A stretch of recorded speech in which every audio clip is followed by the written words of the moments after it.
Hi, this is Keith. It is Sunday, March the 24th, and we're a little bit late with That Was the Week this week, which is excused by the fact that Andrew is traveling until today. And so, without further ado, here's the show.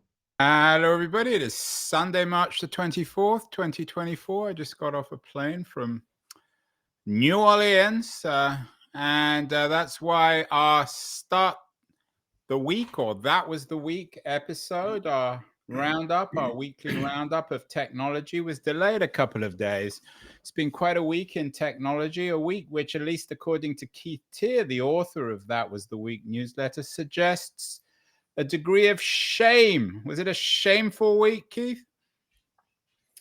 Well, it's a shame if you believe in professionalism and the rule of law, because the nation's top legal body, the DOJ, I guess you could argue that the Supreme Court is the top legal body, but certainly on the executive side of the House, has decided to file a complaint against Apple for abusing monopoly power. And the unanimous response, at least from what I read, is to hold the DOJ in ridicule for having brought the complaint. That's the gist Well, of it. I'm not sure there's ever been a monopoly case that you'd be sympathetic with. Is that a reflection of what and who you read? Probably that is somewhat true, because I haven't read anyone, I literally haven't read anything that is defending the DOJ, but I do believe in this case it's because their case is so flawed that it would be super hard to support them. So what is the case, the DOJ case against Apple? They make 5 points, actually, but the broad thrust of it is that Apple is a monopoly in a market that the DOJ has defined as top end smartphones. So it's had to, if you like, it can't accuse Apple of being a monopoly in smartphones because it only has 20% of the market globally and about 50% in the US. So it's defined a smaller market. It has language to describe, superior smartphones, basically. And it gets to Apple being 65 to 70% in that market, and then adds in Samsung and says between the two of them, they're 90%. So it's a kind of a sleight of hand to create a market that none of the rest of us recognize as a market. We think of it as a small part of a bigger market. So it's really jumping through hoops to try to define the scope of monopoly. Given the DOJ's ongoing cases with Google, some with Amazon as well, do you think Apple just had it coming, that the DOJ felt, well, if we're going to go after Google and Amazon, we've got to go after Apple too? Well, I think based on the modus operandi at the DOJ, which I believe is inspired by Lena Khan's your friend, the graduate student, right? Yeah, her PhD paper. Given their modus operandi, where I think the crime is to be big, not to be a monopoly and abuse monopoly power, but simply to be big and powerful is a crime, because it gives you pricing power and all kinds of other things. Now, the Sherman Act, which is the Antitrust Act, doesn't really cover those things, but the philosophy at the DOJ and the FTC is to go after those things. So they have to really file complaints against everyone if they believe their own philosophy. And so the Sherman Act suggests that if large companies are doing harm, am I correct if they're doing harm to consumers? Not really large. They have to be monopolies with a capital M. Right, they have to be monopolies, and they have to also be doing harm to consumers. They have to be abusing monopoly power, yeah. And what about... And by the way, to answer your earlier question, Anna, there are some obvious abuses of monopoly power, like price fixing, between all the players. So if Google and Apple were meeting in a dark room and setting the price of phones, that would be an appropriate focus. But Google... But they haven't, because Google's not a phone maker. It does make phones, but many more phones are made using Android than the ones Google makes. So it doesn't really work. So there really isn't a solid case that there's a monopoly here. So what about the argument, and this issue's been dominating the legal community now for years, that Apple's operating, that the Apple Store or the App Store operates a kind of monopoly because they control everything? Well, if you want to discuss that as a serious proposition, not you and me, but if anyone does, you've got to take into account how many app stores there are in the world for how many different types of smartphone. And the answer is lots. And Apple's app store for its iPhone is just one. So given that Apple built the iPhone and wants to make sure that the apps that go on it are safe, it doesn't seem unreasonable that it should curate its app store and have some rules. I'm guessing your dog is just as outraged by you about this latest. I think our listeners are tolerant enough for me to go and stop it. Let me stop the dog and imagine it's Lena Khan. Give it a good kicking, Keith. Luna.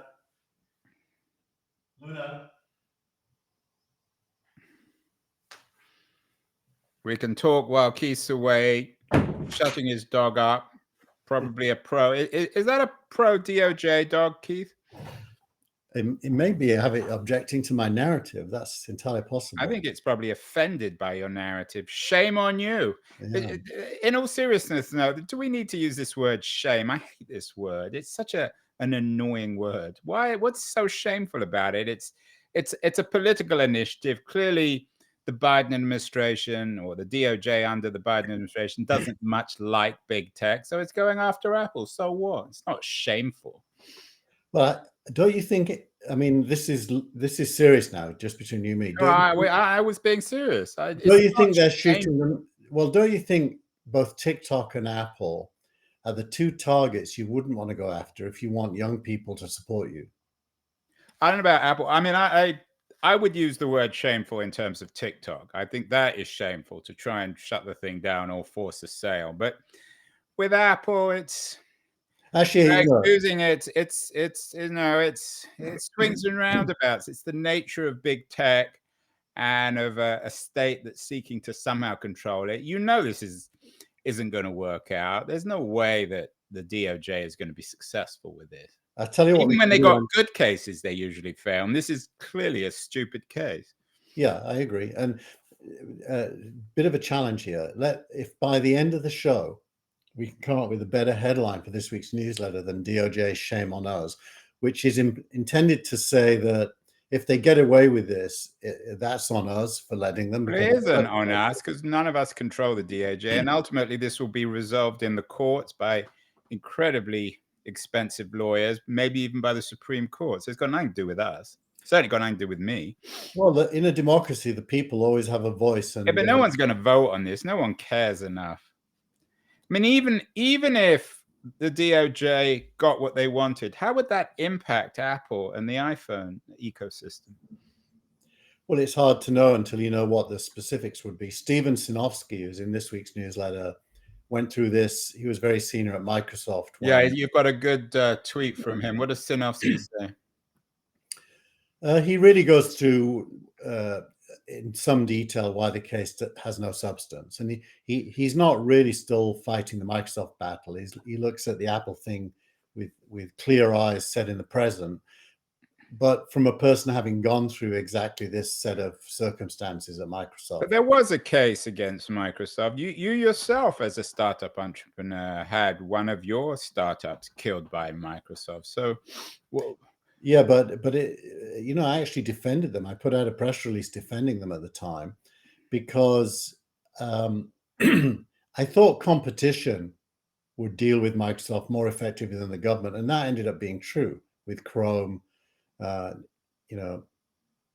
trouncing Microsoft's Edge, which is a tiny browser, and the browser was the crux of the whole case back in those days. Microsoft missed mobile. Microsoft arguably missed the cloud, although they're strong in the cloud now. It's as a secondary player, and they somewhat missed AI.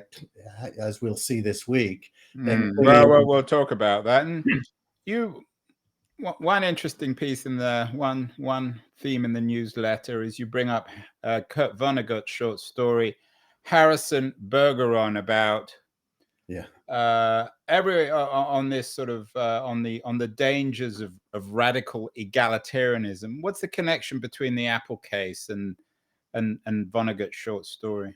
So I read the short story after I sent you the draft of the editorial, and I've added a paragraph to the editorial subsequently, which is exactly answering your question. And if you wanted to reduce the DOJ case down to a kind of a populist phrase, it would be Apple should be as bad as Android, and it's not fair that it's better. And the Bergeron story is a story of the state insisting that everybody is the same and handicapping anybody with natural abilities to make them as challenged. Yeah, and in the story, there's something called the United States Handicapper General. Everyone has to be equal. And it's interesting. I don't know whether you were influenced by this in terms of your Vonnegut comparison, but Apple is defending itself by arguing that the DOJ is trying to turn the iPhone into Android. That, at least, is according to TechCrunch, one of the pieces you linked with. How and why? Well, let's take the iMessage complaint. And anyone who's got an iPhone will be familiar that if you text somebody that has an Android, the bubble is green, not blue. And that's because the Android receiving end can't do everything that the iPhone sending end can. And one of the DOJ complaints is that should be changed, which would mean reducing iPhone's messaging capability down to being equal to Android. That's just one example. And that, by the way, at a time when you can have WhatsApp on both phones and do pretty much anything you want with WhatsApp that's equal. So it's not even as if there's a problem. They're basically saying to Apple, you can't have a better messaging platform. And on the face of it, that's a ridiculous. Is there acknowledgement within the tech community that Android is a lower end product, less? Yes. Less, and Android phones obviously are cheaper and a different kind of customer. Well, look, is attracted to Android than the iPhone. Yeah. Well, let's be balanced. Android is fantastic. It has about 80% market share worldwide. Not just smartphones, by the way. Your TV might be running Android. If you've got a set-top box, it's probably running Android. If you have a projector, it's probably running Android. So Android's everywhere and huge. And in terms of delivering modern capability to people at low cost, it's fabulous. But feature-wise, Apple Photos, Apple iMessage, Apple Mail even, almost every feature that is unique to Apple is better than the Android equivalent, because Apple owns the hardware and the software and can build things that benefit from having both. So is the case arguing that Apple is not allowed or shouldn't be allowed to bundle these products into their phones? Or is it a case that suggests that these products should be more universal? Well, both. On the one hand, the DOJ says iMessage should run everywhere. Now, Apple has done that with iTunes. iTunes runs on Windows. There is a way of making it run on Android and even on Linux, because it has a web version. And the DOJ is saying, if Apple made iMessage run everywhere, that would fix the problem. Well, the problem is iMessage's core is security and encryption. And because Apple doesn't own Android, it can't guarantee that. So it'd be dragging down the quality. The one piece you linked to in the newsletter this week, which has a little bit of sympathy with the DOJ, is by Matt Birchler, who writes about his wife's reaction to the suit. his wife is not a tech person. What does Bircher say, and what is the argument from the point of view of the ordinary consumer? Yeah. Well, by the way, my wife also started the week very sympathetic to the DOJ. And she and I had some quite riveting conversations about it. So Matt's not the only one with a wife whose instinct. So what does Janae say? Why is she sympathetic? She has this natural instinct against big companies that, remember, she's South African and was anti-apartheid. And you and I know history very well, but the whole history of anti-colonialism, which has basically, Cold War Stalinism at its core, is that monopolies are bad things and anything big must be a monopoly. So there's that going on. So there's kind of a leftist anti-monopoly diatribe, which really doesn't care much about leaving aside that, what about the ordinary consumer? So everybody has an iPhone or an Android device. What is the argument, whether it's from Brickler or from Janae Tier or whoever, that this would actually benefit ordinary consumers? I think there isn't a coherent answer to that question. I think it's just emotional instinct that big is bad. What about pricing? I mean, iPhones are still more expensive than Android. Is it an attempt to maybe bring down the price, force Apple to bring down the price of their iPhone? There's a great piece in Bloomberg today that debunks that. I mean, effectively, the iPhone is free if you have a wireless contract.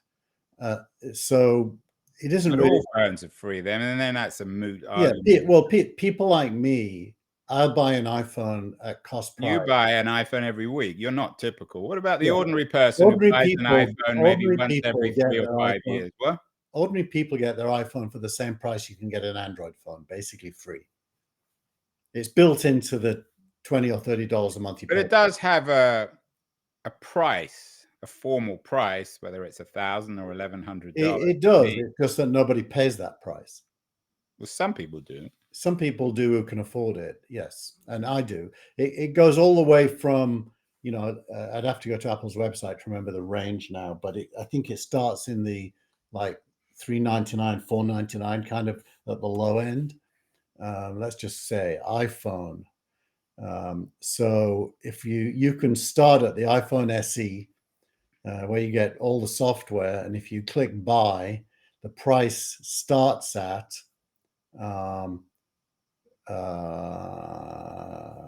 you've actually got to choose it. Oh, $429. Listen, $429, but they'll pay you between $30 and $630 for your old iPhone. If you have one. But leaving that aside, what is the politics here? Is it just that the Biden administration probably only has 6 months left? Are they just throwing this stuff at the wall now?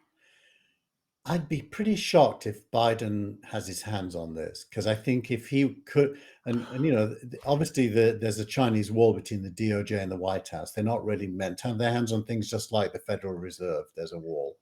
So I suspect Biden doesn't have his hands on this. Yeah, but the Khans of the world know that they may only have 6 months left, because if Trump's reelected, they'll all get thrown out of office. So the politics really is Elizabeth Warren driven.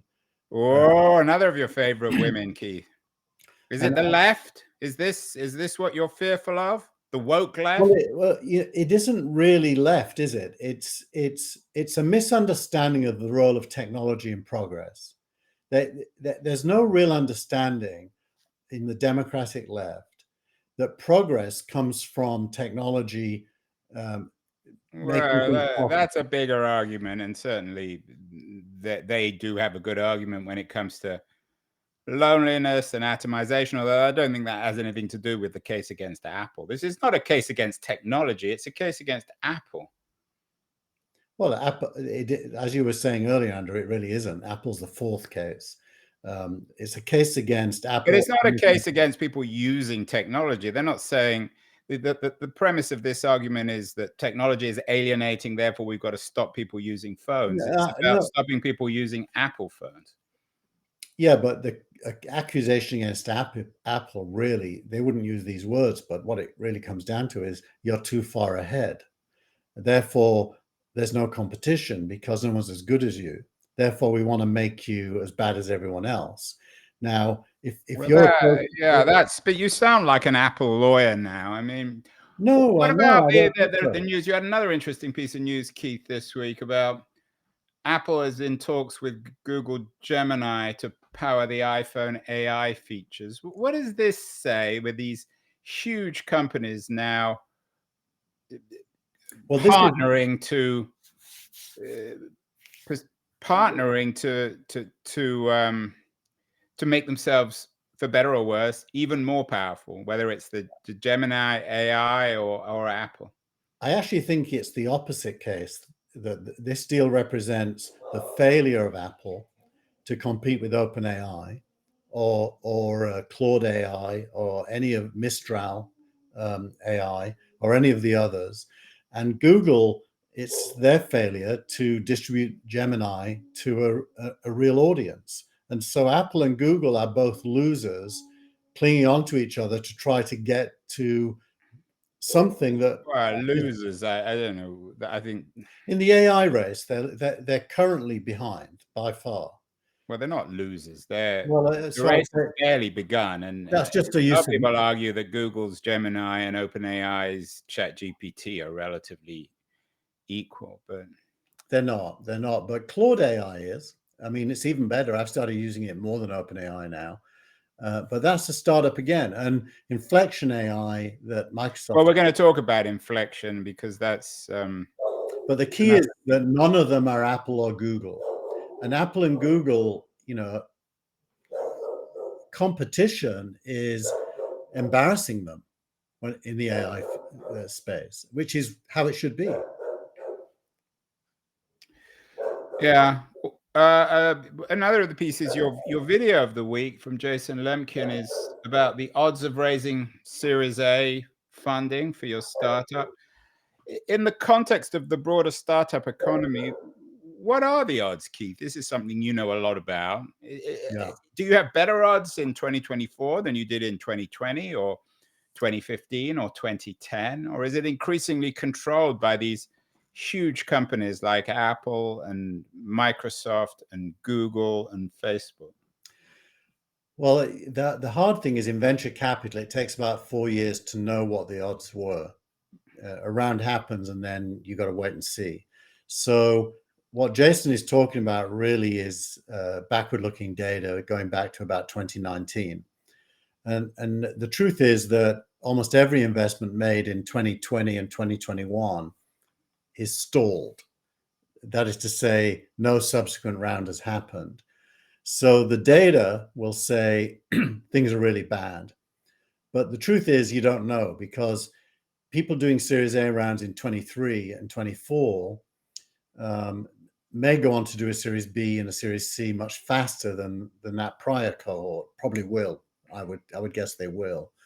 So there's a bit of backward-looking data, and then extrapolating from something that's out of date. And it's not his fault. It's just the way that venture capital I works. understand that, but you have a front seat on this. Is it harder or easier to raise money these days for Much harder, although I do believe it's always hard to raise money, but it is much harder because there's less rounds. However, the amount of money being raised has gone up. I can actually show you the trends amazingly, because I happen to run a company that does this. Let me just pull up the web page. But I have to log in while I do it. And I think what you'll see is that the amount of money being raised per round is on a very strong upward tick now in 2024. However, there's a lot less rounds happening. So from the point of view of the business of the DOJ and the business of the American government generally, I think in terms of tech, is trying to create a level playing field, right?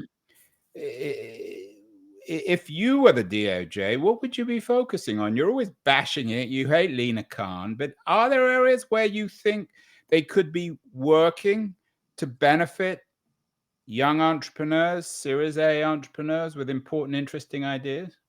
Well, they already do some of that. If you follow the former AOL CEO Steve Case has a venture fund called Revolution: The Rise of the Rest, and it's a lot of money, and a lot of it's government money, and it's focused on I think they're called enterprise zones, but I mean places outside the East Coast and Silicon Valley. Yeah, and they've given all kinds of tax breaks plus money to But entrepreneurs. that's not a DOJ issue. It's not DOJ, but it is government. Where should the DOJ be looking? I mean, they got to do something, Keith. Or you're suggesting they should be just shut it down, like in a Trumpian way, just get rid of it. No, I think the DOJ's job is to focus on crime, and it isn't. It's focused on politics right now, and that there's a contradiction between the DOJ should only be a legal force, not a political force. And I would have said the same under Trump when he tried to get Biden arrested for the stuff his son did. The DOJ should not be an instrument of politics. It should be purely legal. But Lena Khan was appointed as a political appointee to the FTC. Well, they usually, I mean, all these appointees are political. You just don't like Lena Khan. What about Trump? He's in the news. He's always in the news, but he's in the news in a tech way this week. Truth Social's going public might allow him to pay off some of his debt or some of the punishment from other legal inquiries. Is this right? Is Truth Social? I mean, what I've read is that it's not really a company. So how's it raising so much money? Well, so Andrew, going back in our history, this is a SPAC. It's called the Digital World Acquisition Corporation. Yeah. The SPAC is funded by friends of Trump. And what happened late last week is that they agreed to merge with Truth Social, which is how SPACs work, which means the money sitting in the SPAC will now become money on the balance sheet of. Can they pull it off? Is this just another political maneuver to allow Trump to pay his debt? I think they will be able to pull it off because inherently it's an inside decision. There's no external authorities really that can stop it. And that will mean that Truth Social shares will have a share price. Now, in the case of most SPACs recently, the share price is reduced by often more than 90% very fast. The starting point for this will be that Trump's shares are worth about $3 billion. The question is, can he get money out before the share price crashes? Can he? You're the expert on this. I mean, it will look it will look dreadful if he. Who loses the money then? If Trump, the buyers of the shares. But why are the buyers of the shares in agreement? Everybody knows what's going to happen. Trump will try and take as much money out as he can, and then the price will crash. Very likely, which means you've got to go and look at the sponsors of the SPAC and ask the question: is that their expected outcome anyway? And if the answer to that is yes, then the losers will be retail investors who buy the shares on day one. Bad smell there, Keith, and a bad smell, I think, also another announcement. Saudi Arabia announced a $40 billion AI fund. Saudi Arabia, of course, being one of the most troubling authoritarian states in the world. Are you troubled by this, or do you like Saudi investment? Well, I think as an observer of Saudi Arabia, you kind of, it would be wrong to have a static view of the country. It's clearly undergoing a lot of change right now, including for women. And one, reads through the lines that the crown prince is a modernizer. And then there's the self-interest of oil revenues being assumed to shrink in the next several decades, and Saudi Arabia needing a transition plan to a post-oil world. And they have a lot of money to put behind that, which is probably not a bad thing if you want Saudi Arabia. If I was writing an editorial this week, I would talk about the shame of this rather than Lena Khan. I mean, how does Lena Khan who might be a bit of a clown, but how does she compare with MBS in Saudi? She doesn't behead people. She doesn't put people in jail. Well, I don't know. What's your view of Saudi Arabia? Don't you think there's an attempt to change it? I think that perhaps, but I think their human rights. We've had some shows on Keen on their human rights record, which remains abysmal, worse than the Russians, worse than the Chinese. So yeah, I'm certainly no apologist, but I think you get outraged, shame on us about Lina Khan. I agree, it's an absurd case, but you seem less concerned with the human rights abuses of the Saudis. I mean, Lina Khan's never put anyone in jail. I think she's never tortured anyone. She's never chopped people up into little bits and put them into suitcases. Yeah, but I personally look at Saudi Arabia as a story of transition. Now, I'll agree that the facts that as you tell them, that's entirely true. But a bit like China, I don't think you get the change you want by pointing out the crimes of the past. I think you have to engage with people and lead them to a better place. The crime we're talking about, Turkish journalist, was only 2 or 3 years ago. Anyway, is there any good news? There's the Reddit IPO, Keith. Is that encouraging for startup entrepreneurs, investors? Is this a good thing? The IPO seems to have gone rather well. We've had a real shortage of tech IPOs. Does this suggest the beginning of a new market, new appetite for tech IPOs? Well, there's a fortuitous set of circumstances. It's very good timing. Reddit is not a great business. It still makes a loss after many, many years. However, it's recently started getting large sums of money from AI companies to allow those AI companies to train models on its data. It has a lot of data because it's a huge community-centered site with detailed knowledge of all kinds of specific topics. So it looks as if it's going to become profitable this coming year, and it's part of the AI focus. Its share price went up 48% from that $34 number. So are you saying that Reddit's value now is that they're using the content to train models? The sort of the training, the guardrails. Does everyone who posts on Reddit, do they know that they're helping to build value to OpenAI or Inflection or Gemini? I would say yes. People are pretty aware. Reddit has a cryptocurrency that it rewards its users in for attention that their posts get. And so there's a kind of a self-built-in incentive for attention. So I don't think most Reddit posters want their data to be private. They mostly want it to be shared. So you don't think this is a big deal? You think it's... I don't think it's a big deal.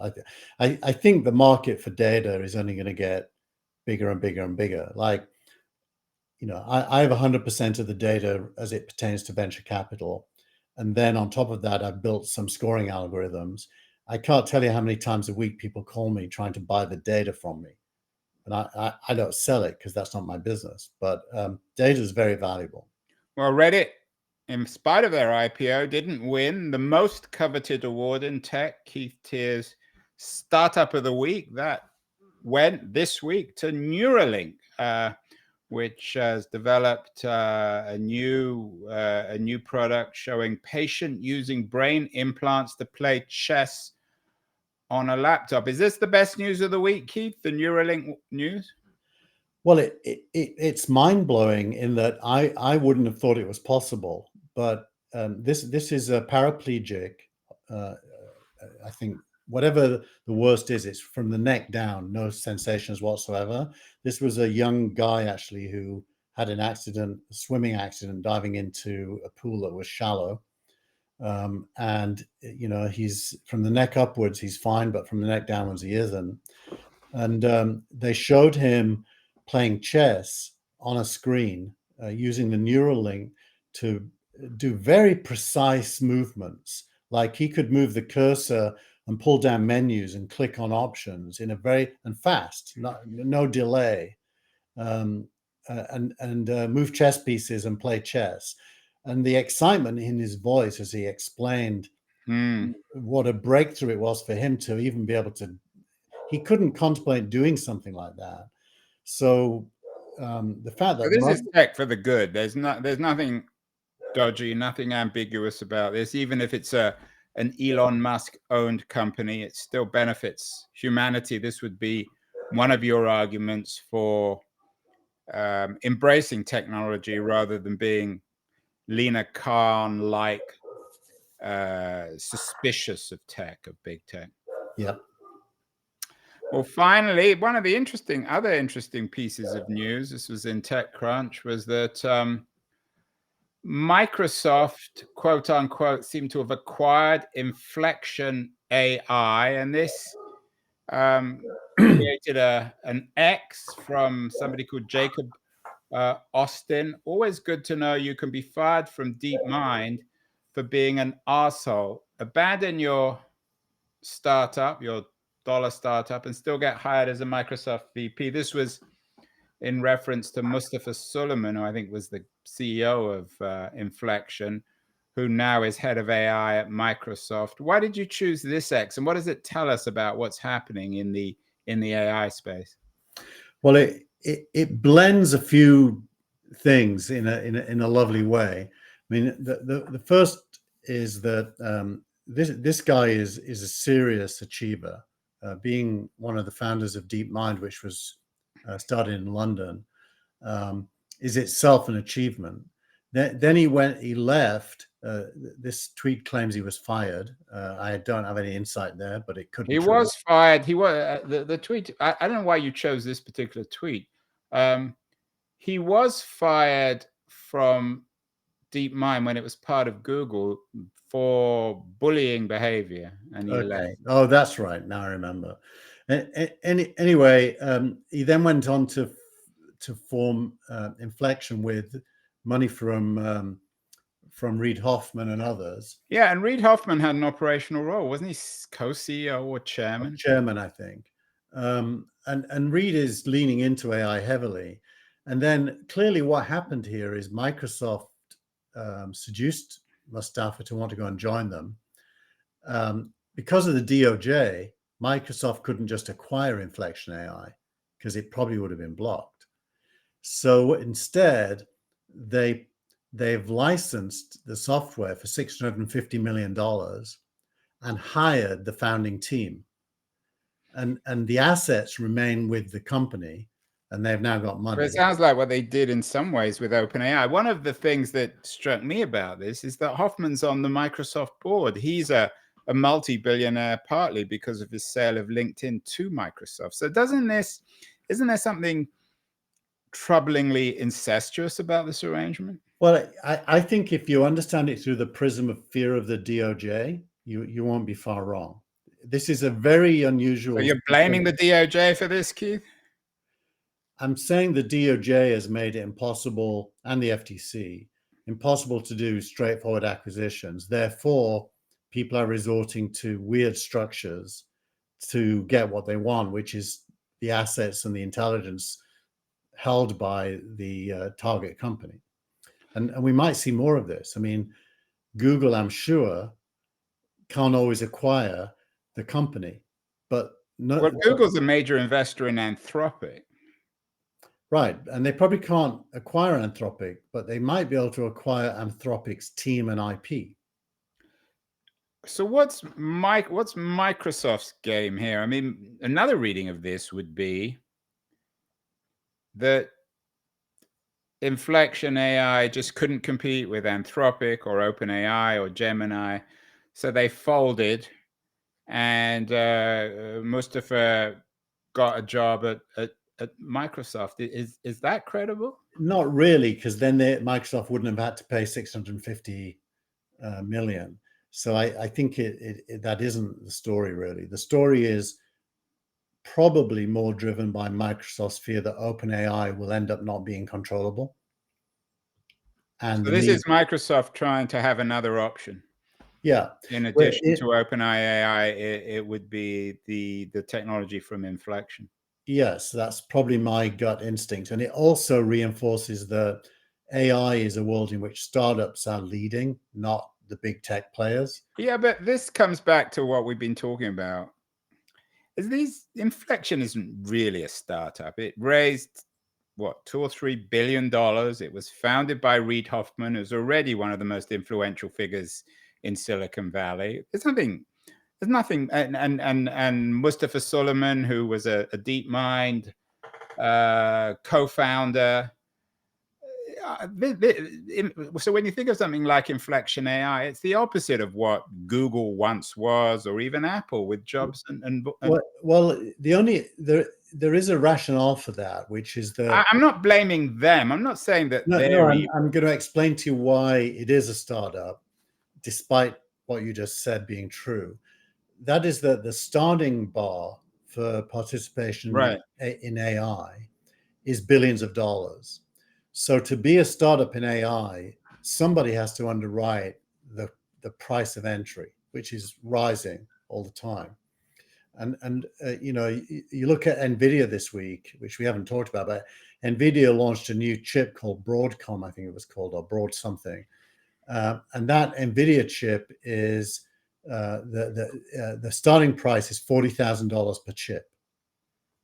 So the price of entry is super high. So startups that attract the right talent that can execute will need to attract large sums of money just to get going. It's a very different kind of, I mean, at best, it's a very different kind of startup world than you and I knew back in the 90s, where I started a company on a credit card. You did the same thing. I did the same. So you've got to have billions of dollars. You've got to have powerful, wealthy friends like Reid Hoffman who have connections to Microsoft or Google or Apple.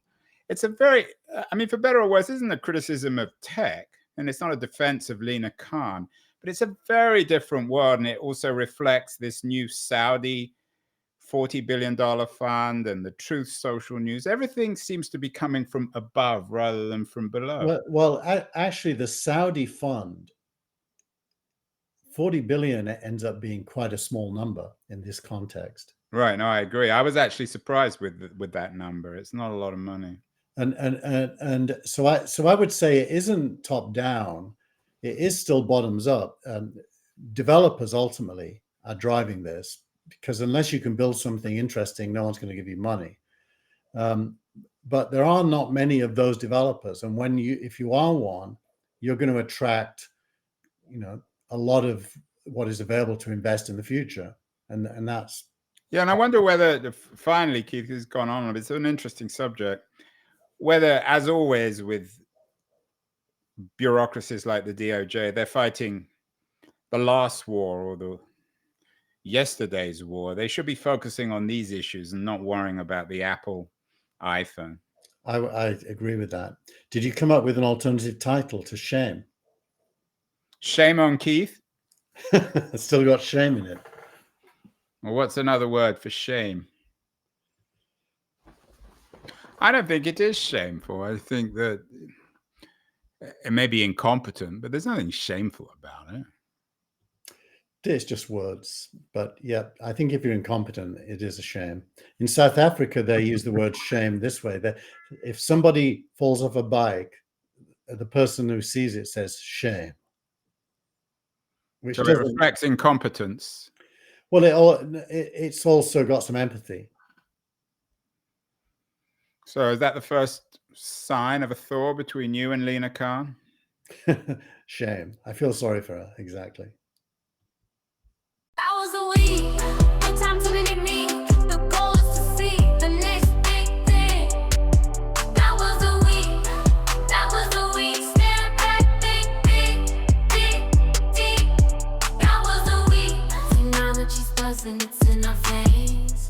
We're on top of the game, breaking the chains. Opinions flowing, speaking our truth. We're discussing and thinking like a good sleuth. That was a week. That was a week. Stand back, deep. That was a week. That was a week. Stand back, deep.